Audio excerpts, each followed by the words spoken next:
Welcome back, everybody. Today's deep dive is going to be a little bit different. We're focusing on just one single event, a debate that, you might never actually get to hear. Talk about a mystery, right? Yeah, it is intriguing. We're working with a YouTube video excerpt from it. The creator, Wes Huff, recounts this debate he had with a guy named Billy Carson, and it was about Christianity. But we only have Wes's side of the story because Billy actually requested that the recording not be released. So it makes for a fascinating exercise in perspective and critical thinking. Absolutely. So to kick things off, can you give us some background on our main players? Who are Wes and Billy, and what are they kind of known for? Sure. Billy Carson is an author and speaker. He really dives into alternative theories about history, especially ancient civilizations. He's really known for his unique and sometimes controversial interpretations. And Wes, what about him? It sounds like he's coming at this from a bit of a different angle. Yeah, Wes Huff is very passionate about exploring the historical claims of Christianity, as they're presented in the Bible. He has a YouTube channel where he examines these types of topics. He's really focused on respectful dialogue and using evidence to support his arguments. So how did these two, with their distinct perspectives, end up in a debate? So Wes was actually invited to a podcast to discuss some of Billy's public statements about Christianity. Wes couldn't actually make it to the studio in person, but he did join via video call. Got it. So it wasn't like a pre-planned showdown or anything like that. It was just supposed to be a casual exchange of ideas. Right. And Wes makes it clear in his video that he wanted a respectful, good faith discussion, not an ambush. Yeah.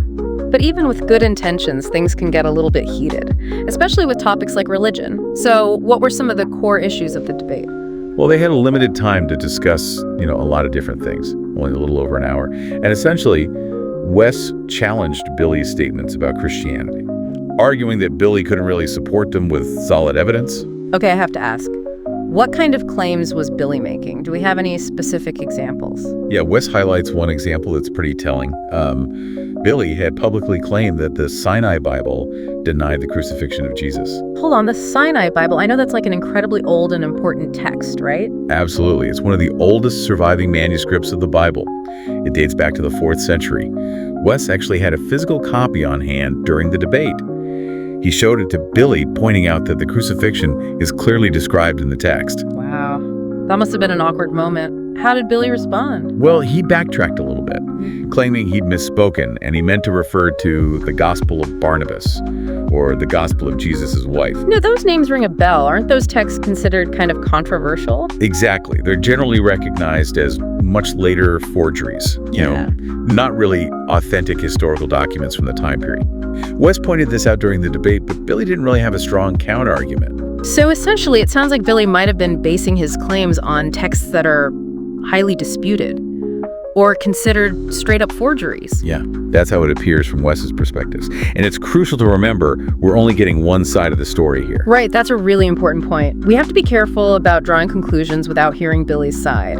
But based on what Wes shared, he went into the debate ready to engage with Billy's ideas and challenge them with evidence. Absolutely. And his approach really just highlights how important it is to verify sources and carefully evaluate claims, especially when we're dealing with complex and potentially controversial topics like religion and history. It's really fascinating to see this clash of approaches play out, even if we only have a partial view. But then there's this added twist.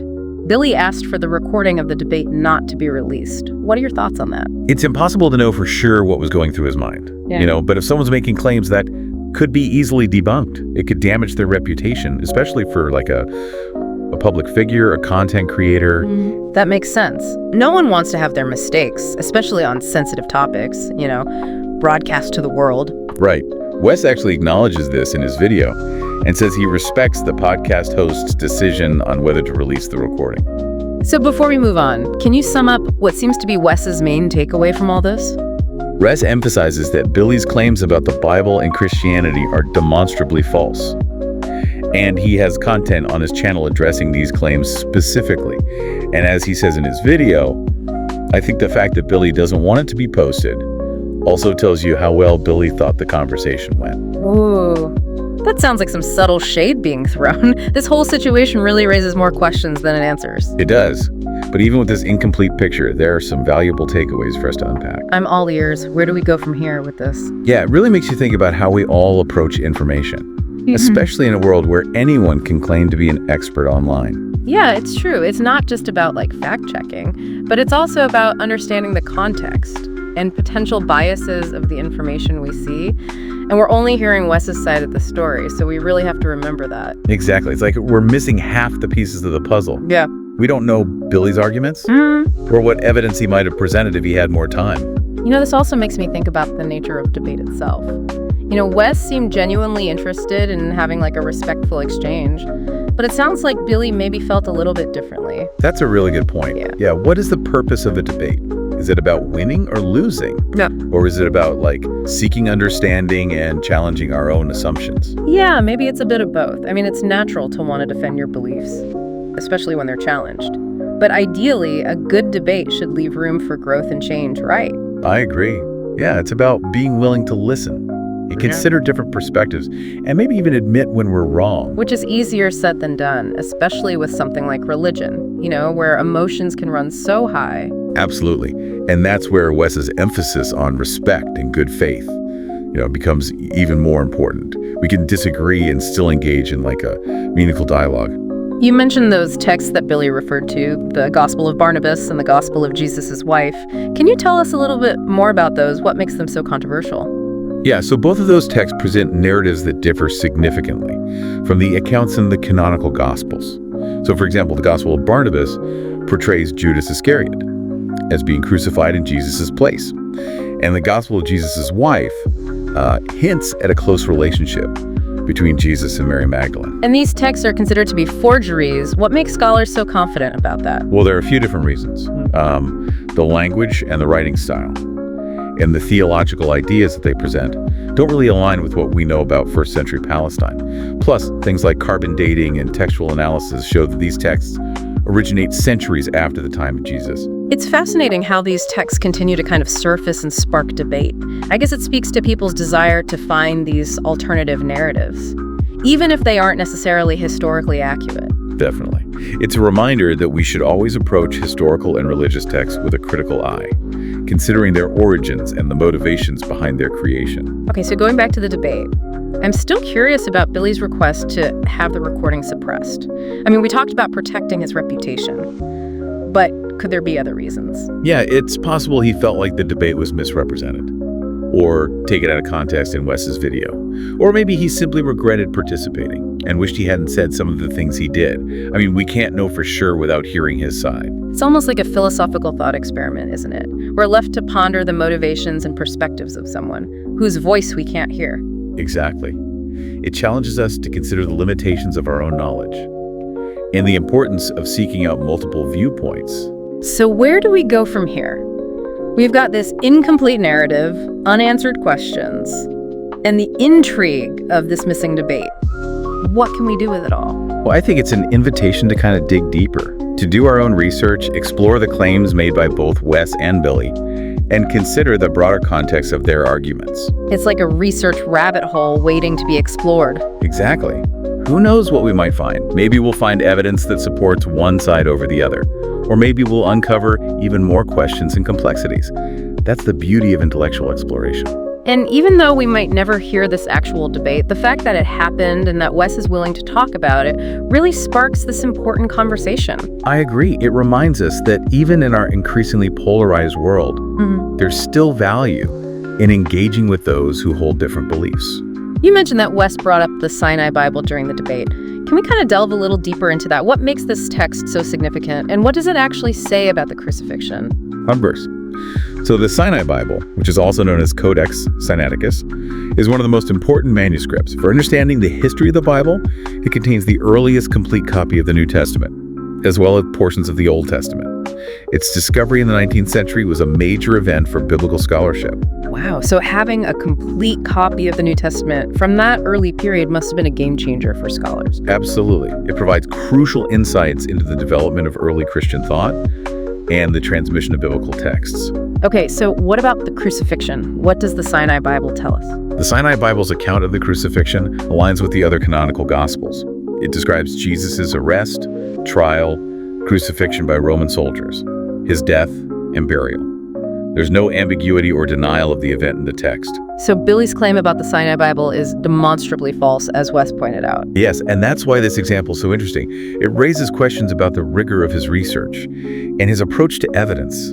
That makes sense. It really highlights the need for careful source checking, especially when you're encountering claims that challenge these established historical narratives. Exactly. And this takes us back to one of the key takeaways of this deep dive: the importance of critical thinking when we're evaluating information.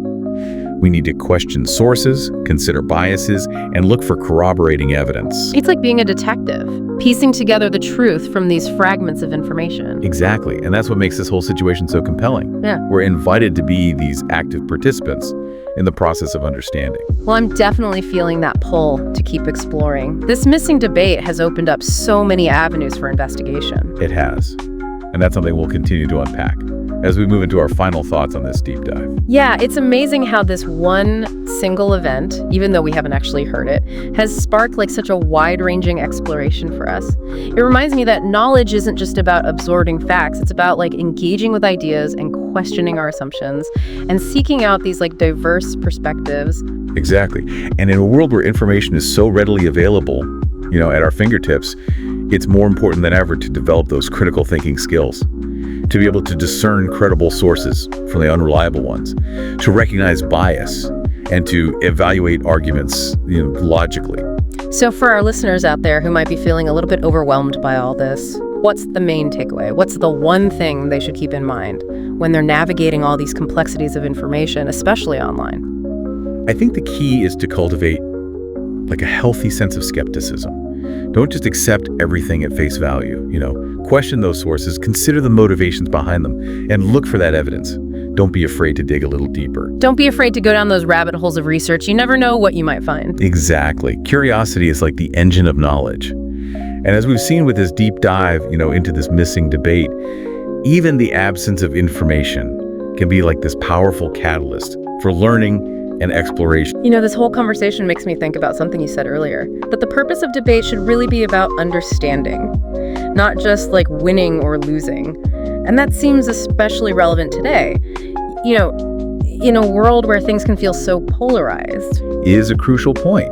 Yeah, in a healthy debate, participants should be open to having their minds changed. They should be willing to listen to those opposing viewpoints, consider the evidence, and acknowledge when they might be wrong. It's not about clinging to your position no matter what, It's about like this genuine pursuit of truth.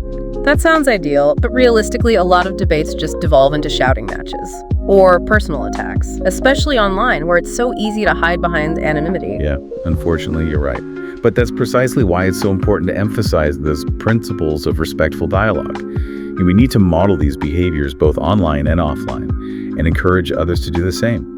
It's about creating spaces where genuine intellectual exchange can actually take place.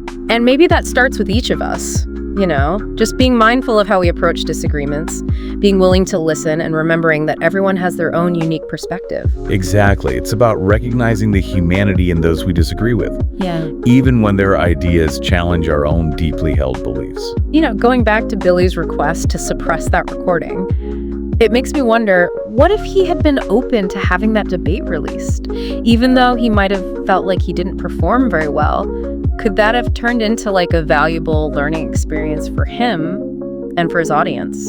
It's an interesting thought experiment. I think transparency and accountability are so important, especially for public figures, people who are putting forth these ideas that influence others. And being willing to acknowledge mistakes and engage in open dialogue can actually build trust and credibility in the long run. It's kind of ironic, isn't it? Trying to control the narrative by suppressing information can often backfire and create even more questions and skepticism. Absolutely. Yeah, it often highlights the lack of confidence in one's own arguments. And it reinforces that importance of approaching information with a critical eye, questioning motivations and seeking out those diverse perspectives. This has been such a fascinating journey. Even if it's left us with more questions than answers, it's a great reminder that the pursuit of knowledge is ongoing, and sometimes the most intriguing discoveries are the ones that we make along the way. Well said. And as we wrap up this deep dive, I want to leave our listeners with a final thought. If you were in Wes's position, knowing that Billy had asked for the recording to be suppressed, Would you have handled the situation differently? What factors would you have considered? You know it's a complex issue with no easy answers, and it really speaks to the responsibility we all have when sharing information, especially in a world where the lines between public and private are constantly shifting. So until next time, keep exploring, keep questioning, and keep diving deep.